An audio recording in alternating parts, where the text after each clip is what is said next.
Welcome to Summer Farms, where we do a some of this and a some of that. I'm Heather, and today we are making raisins. I was gifted a whole bunch of grapes, and they're the perfect small little size for making raisins. This is how we get all of our raisins, because I really like, well, as you'll see in the end, I really like how they're not like the store-bought ones. They're not sticky and slimy and whatever else they put in their raisins that you would get from the store. They're actually nice and clean and not sticky.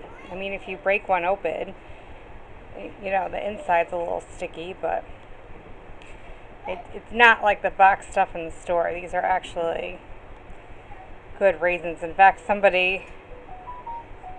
a friend of mine, sister, didn't like raisins, and she tried one of my cookies anyways that had my raisins in it, and she's loved it. She's like, I don't know what you do differently, but these are really good. And I'm like, they're natural. I don't add anything to them. So anyways, I have them on the dehydrator. It's going to be raining and stuff, so I don't dare try to do this in the with the sun, and raisins do take an incredibly long time in the electric one. So again, another reason why I still have electricity. So while I still have electricity, we will use it, I guess. So I have a ton of them, so I probably won't get as anal as I normally do. But I do try to separate them. If you give them space in between, they tend to dry a little bit faster. But sometimes I do end up drying the bigger ones because I'm running low on raisins, and that's just all I can get. So I'm looking to grow our own grapes in the future. So, and if you get any weird yucky ones, this one's a little squishy, so this one will go to the chickens. Take those out. But yeah, I just try to separate them and put them on a tray. We'll fill up this whole thing,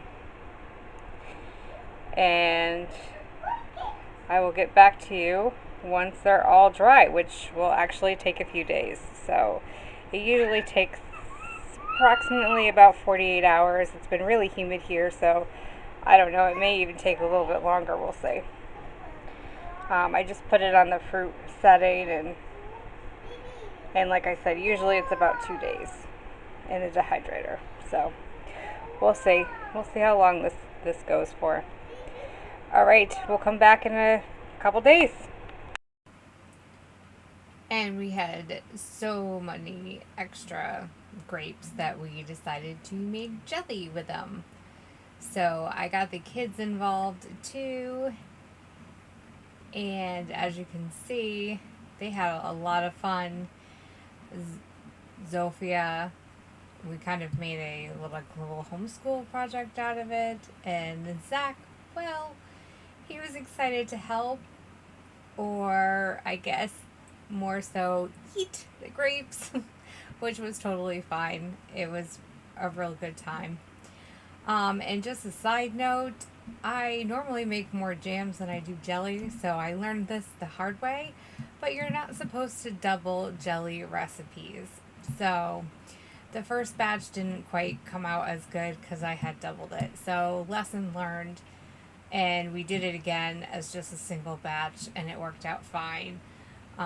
If you want to double your recipe, you really have to, play around with the different portions and timing and heat and to get it all right. And I have too many other things to do that. So if you're like me, don't double the jelly recipe. But needless to say, we did it again, and like I said, it came out great. So here it is. It's been about 48 hours. We're going to check on these. As you can see, they are ready. They definitely shrink, so they can go through these holes now. So be careful when you take them out. But this is what they look like when they're done. You know, just a simple raisin. It'll be like a little squishy, but you guys know what a raisin feels like. It'll be like that, except for it won't be any slimy, sticky grossness. It'll just be nice and smooth and, you know, raisin consistency. So this was just a real short video because it's really simple. Just dehydrate grapes. That's all you do for raisins. That's how you make raisins. Dehydrate the grapes. So, alright, y'all. We'll see you on the next one. Take care. Bye.